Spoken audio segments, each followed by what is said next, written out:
বন্ধুরা, কাল যে রসবড়া করেছিলাম খানিকটা ডাল ছিল, বিউলির ডাল বাটা।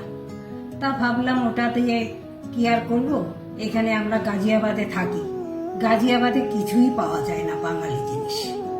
তা ভাবলাম যে একটুখানি বড়ি করি আর একটু বড়ি করে রেখে দেবো, সেই জন্য একটুখানি বড়ি করছি, ডালের বড়ি আর কি।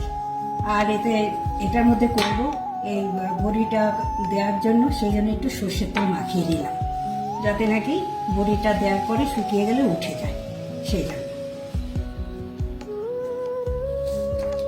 দিয়ে বড়ি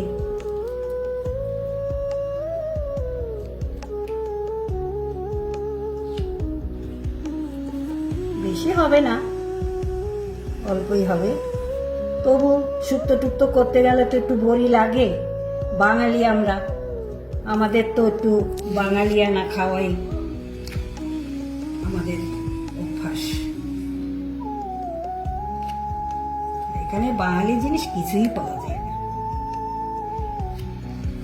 সে গেলে আবার সেই সিআর পার্ক নাহলে ইন্দিরাপুরম ওইখানে পাওয়া যায়, সবসময় তো যাওয়া হয় না এখানে, তাই জন্য আর কি বেঁচেছে, তাই ভাবলাম একটু করে নিই। এই দেখো হয়ে গেছে বড়ি, কটাই হলো, অল্পই হলো, তবু এখন তো আর কেউ বানায় না, সবই কিনতে পাওয়া যায়। এই যা রোদ, হয়তো একদিনেই শুকিয়ে যাবে। বানিয়ে দেখবে, নিজের একটা জিনিস বাড়িতে বানানোর জিনিসের টেস্টই আলাদা হয়। আমি বানালাম আমার মতন করে, সহজ পদ্ধতি।